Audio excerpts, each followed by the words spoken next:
Chapter 1. The Cloth that Shook the World. In a darkened chamber in Turin, Italy, a length of ancient linen rests beneath glass, hushed in silence, bathed in soft golden light, silent, fragile. Yet its fibres carry a weight that defies centuries. Faintly etched like a shadow between worlds is the face of a man. Bruised, blooded, pierced. A silent witness staring across 2 millennia. Some call it the most studied artifact in human history. Others call it the boldest fraud ever conceived. This is the Shroud of Turin. For centuries, millions have gazed upon this image. Some whisper, some weep, some fall to their knees. And always the question rises, is this the burial cloth of Jesus? If true, it is not merely linen. It is history's most sacred relic. A witness to crucifixion, passion and resurrection, a fragment of eternity stitched into time. If false, it is a deception so breathtaking it fooled popes, kings, scientists and skeptics across the ages. Either way, it demands our attention. Imagine the claim, a single cloth commanding the attention of theologians, historians and laboratories. Every test deepening the mystery, every theory sharpening the riddle. The shroud resists dismissal, too ancient to ignore, too mysterious to explain, too haunting to categorize. It remains, like the man it portrays, impossible to forget. And here's why it matters now. In an age of deep fakes and artificial realities, the shroud stands apart, either as God's witness or humanity's warning. Before we continue, subscribe and hit the bell so you don't miss the rest of this journey. What you're about to hear may shake your faith, or anchor it forever. But here is the challenge. If this cloth truly bears Christ's image, you are staring not at history, but eternity. What does that mean for how you live tomorrow? Chapter 2. The first glimpses of the shroud. The shroud entered recorded history in the 14th century in a tiny French village called Relic. Whispers spread like fire. A cloth bearing the crucified image of Christ. Pilgrims clogged the roads, some gasped in awe, others wept, believing they were standing at Calvary's threshold. The linen was no longer fabric, it was encounter. The air trembled with devotion, knees bent, prayers rose, merchants sold tokens of faith. To believers, the shroud carried not cloth, but the presence of Christ. But not all were convinced. Local bishops scowled. To them it was fraud. A dangerous trick painted to deceive, devised to enrich. Controversy exploded with each display. Was this Christ's burial cloth preserved by God, or a scheme spun to exploit devotion for gold? Even the church wavered, at times sanctioning veneration, at times forbidding it. A relic caught between wonder and suspicion, and yet the shroud endured. In 1532, flames tore through a chapel, its edges scorched. Priests risked their lives to rescue it from fire's hungry grasp. Wars raged across Europe. Relics were looted, smashed, burned. But somehow this one cloth survived again and again, as if history itself refused to let it die. By the 16th century, it was carried to Turin, Italy, where it remains. Millions came to behold it. Kings bowed, peasants prayed, skeptics sneered. The sharp question still cuts. If real, where was it for the first 13 centuries? The Gospels mention linen. Early Christians treasured relics. So why the silence? Was it hidden by providence, preserved for a doubting world, or crafted by cunning medieval hands? Mystery tightened its grip. This is the crossroads. Do we trust only what archives can prove, or accept that God preserves his witness in ways that defy human records? And the takeaway pierces. When evidence is incomplete, do you dismiss faith, or let mystery drive you deeper into truth beyond history's gaps? Chapter 3. The image that shouldn't exist. The first mystery of the shroud is not its age or journey, but the image itself, a portrait that should not exist. Look closely. The cloth is not painted, not dyed, not drawn, no pigments soaking the fibres, just a faint, ghostly sepia figure across the weave. In natural light it nearly vanishes. A whisper on linen. But tilt it, magnify it, photograph it, and a face emerges unlike any ever seen. In 1898, Italian lawyer and amateur photographer Secondo Pia placed glass plates into his camera, capturing the shroud for the first time. When the negative developed, he staggered back in shock. For staring out was the face of a crucified man, eyes closed, beard matted, crowned with thorns. The image was reversed like a photographic negative, centuries before photography was invented. A technology out of time, branded into threads no brush had touched. Scientists raced to explain it. Some claimed medieval genius, others chemical accident. Yet none have ever replicated its haunting precision. Every attempt fails. Heat, acid, pigment, all collapse under scrutiny. The Shroud's image remains unique, stubbornly resistant to human imitation. Under microscopes, the mystery deepens. The image rests only on the outermost fibrils of each thread, not soaked in, not brushed on, as if seared by light itself. And then came another revelation. The image contains three-dimensional information, encoded centuries before science could decode it. When run through modern imaging, a full relief of a crucified body appeared. Eyes sunken, limbs contoured. The linen itself held data beyond comprehension. The shroud whispers of power beyond forgery, beyond science, beyond time. Was it a burst of light? A trace of resurrection itself burned into cloth? Here's the bridge. The shroud confronts our arrogance. When knowledge fails, what do? Scoff or admit God may have left his mark. And the takeaway stings. When confronted with mysteries that defy reason, do you dismiss them, or dare to believe the impossible might point directly to Christ? Chapter 4, Science versus Faith, the carbon dating bombshell. By the late 20th century, the shroud had become the most studied artifact on Earth. For believers, it was sacred. For skeptics, a challenge demanding proof. In 1988, the moment came. A tiny sliver, scarcely larger than a postage stamp, was cut from one corner of the cloth. That fragment was sent to 3 world-class laboratories, Oxford, Zurich and Tucson.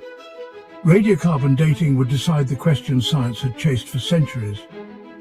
Was this the burial cloth of Jesus Christ, or a medieval forgery crafted to fool pilgrims and fuel centuries of devotion?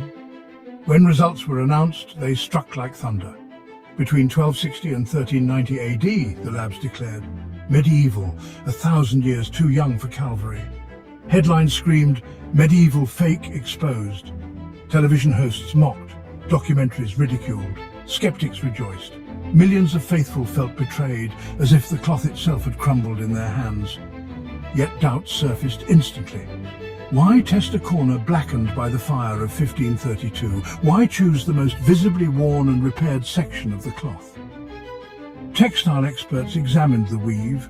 They found cotton fibers stitched into the corner, foreign threads spliced into linen, evidence of a medieval repair.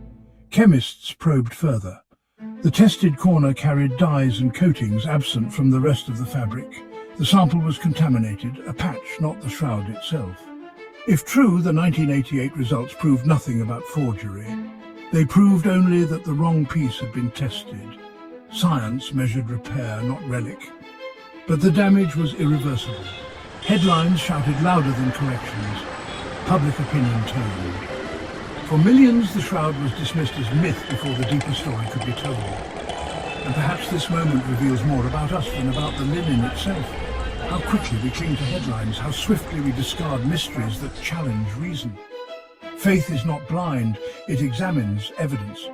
But when science seems to contradict belief, do you abandon trust or search deeper beyond the laboratory's reach? And the takeaway says, when the world mocks the things of God, will you follow the crowd, or will you stand firm, daring to dig deeper? Chapter 5, the counter-evidence. After the 1988 carbon dating, skeptics sneered. Case closed, they said. The shroud was medieval, nothing more. But the linen itself refused to be silenced. Under microscopes, new secrets emerged. Pollen grains clung to the threads like fingerprints of forgotten journeys. They were not European. They were Middle Eastern. Some came from plants that bloom only near Jerusalem, others from the arid cliffs by the Dead Sea.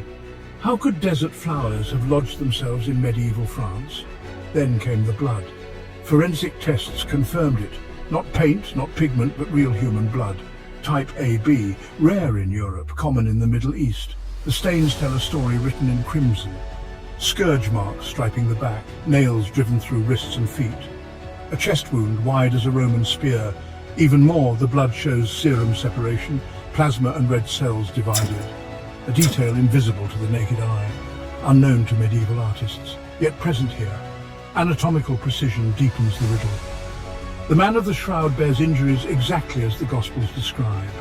The crown of thorns, the scourging, the piercing of his side. No painter could imagine what only modern medicine would later confirm. This is not artistry.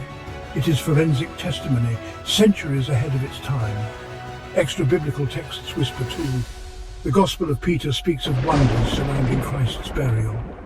Jubilees and Enoch speak of knowledge sealed for the end of days. Could the shroud itself be one such hidden witness? Linen preserved for a skeptical generation, crying out, "This is my son." Prophecy to practice. Evidence can support faith, but it cannot replace it. God leaves signs, but he still demands trust beyond the microscope and the lab. If this is opening your eyes, share your thoughts below. I'd love to hear them. And don't forget to subscribe so you don't miss what's next. Takeaway. What more do you need to believe? If Christ's blood and image cry from linen, how will you answer today, tomorrow, and at the final day? Chapter 6. Fire, Preservation and the Hand of Providence. In 1532, flames roared through the chapel of Chambéry, France. Inside, the shroud was locked in a silver casket. Silver melted, molten drops seared the folded linen. Fire should have devoured it instantly. Yet the mysterious image, the face, the body, remained untouched. Only symmetrical burns mark where the silver fell. Priests wept as they pulled the scorched cloth from the inferno. They patched its wounds with care, and still the image endured, serene amid the scars. To believers this was no coincidence, it was providence, a relic preserved by God himself, marked by fire but spared for the generations to come. To skeptics it was mere chance, yet even they admit the odds defy reason. Linen should have turned to ash. Instead it emerged like gold refined in flame. The shroud's history is written in survival. Wars swept Europe. Relics were stolen, shattered, lost. But this one cloth endured again and again, as if protected. Some say its scars are part of its testimony, beauty mingled with brokenness, perfection carrying wounds, just as Christ's resurrected body still bore nail prints for Thomas to see. Paul wrote, "We are hard-pressed on every side, but not crushed," 2 Corinthians 4:8. The shroud itself seems to echo that verse in fabric. Prophecy to practice, your faith will be tested by fire too. Trials will scorch, life will leave scars, but what remains, ashes or testimony, depends on where you stand. The shroud's endurance is not just about cloth. It is about God's power to preserve truth, even when everything else burns. Takeaway, when the flames of life surround you, will you crumble? Or like the shroud, will your scars become the very proof of God's preservation? Chapter 7. Hidden Prophecy in Linen. The shroud is more than artifact. For many it is prophecy stitched into fabric, a silent sermon preserved in linen when words alone would not suffice. Isaiah 53 describes the suffering servant. By his stripes we are healed. On the shroud, those stripes are real. Whip marks slash across the back like thunder made visible. The wounds echo the Gospels, the scourging, the piercing, the cruel crown of thorns. Even the blood and water at the side wound mirror John 19:34 with eerie precision. The shroud doesn't just tell the story, it illustrates it. Every lash, every thorn, every nail pressed into the fibers as if to shout, "This happened." Burial customs strengthened the case. Jewish law required linen wrappings. The Gospels record Joseph of Arimathea binding Jesus in a clean shroud. Could this cloth be that very one? If so, then we hold in our gaze not merely relic, but fulfilled prophecy.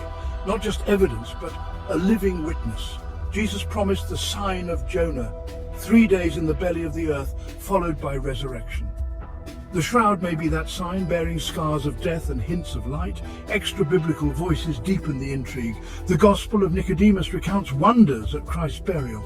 Jubilees speaks of heavenly records preserved for a future generation when faith would waver.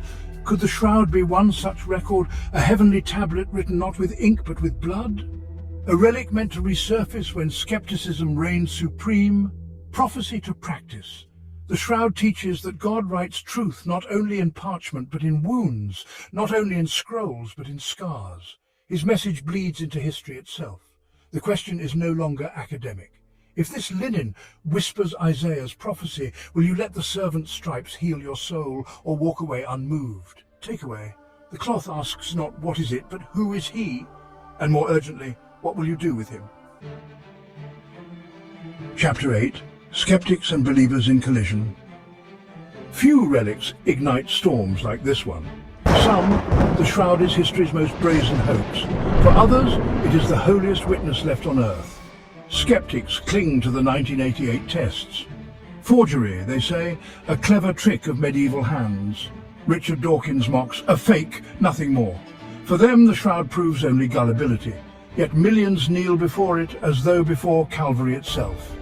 They touch glass with trembling fingers, whispering prayers, weeping as if time itself collapsed into that linen.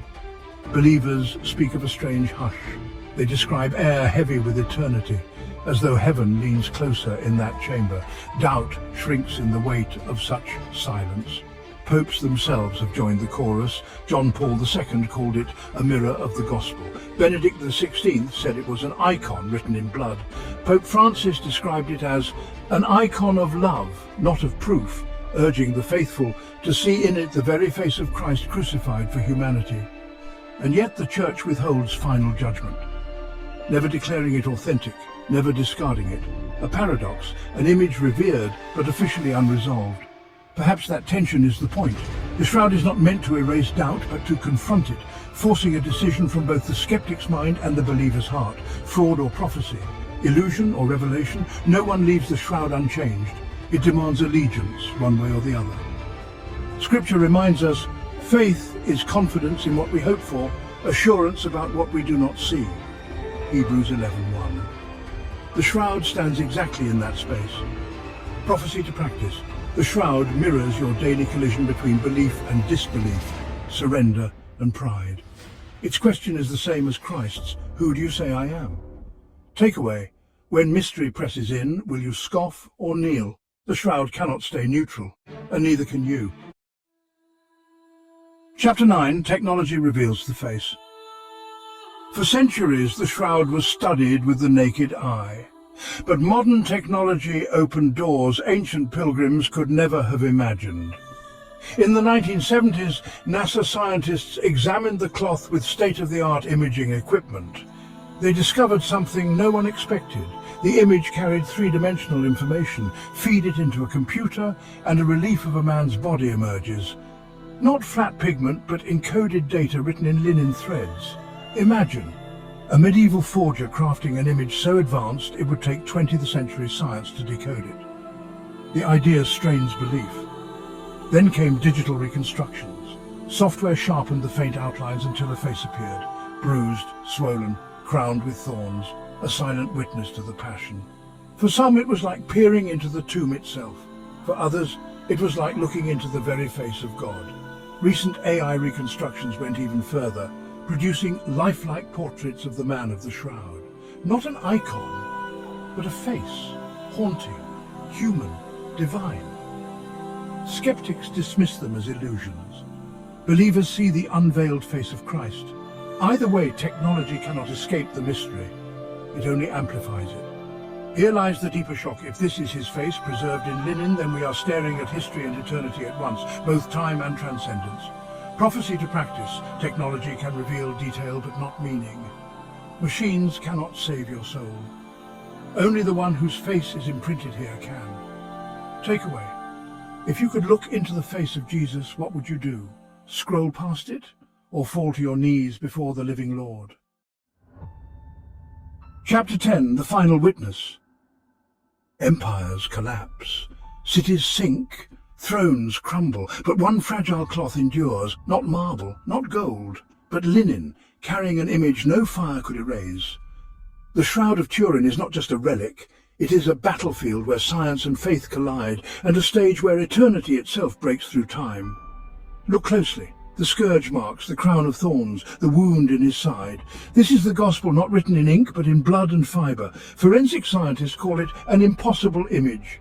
Believers call it the first photograph of the resurrection. Skeptics call it forgery, yet still the cloth refuses to yield. If it is false, it is the most ingenious fraud in history. But if it is true, it is the most explosive evidence Earth has ever known.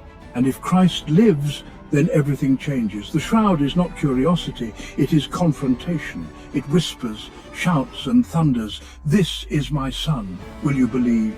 Prophecy declares, "Behold, he is coming with the clouds, and every eye will see him." Revelation 1:7. Soon no relic will be needed. He will stand before you. Until that day, the shroud hangs between history and heaven, between skepticism and surrender, between doubt and destiny, as a final witness to resurrection. Its message is relentless. He was here. He is risen. He is coming again. The linen bears his absence and his victory. Prophecy to practice, the shroud demands your verdict. Will you treat Christ as artifact or as Lord? Nod at the image or kneel before the Savior? Time is short, eternity is certain, and the decision cannot be delayed. If this shook you, subscribe and share it now, because when the trumpet sounds, the choice will already be sealed. Cheers!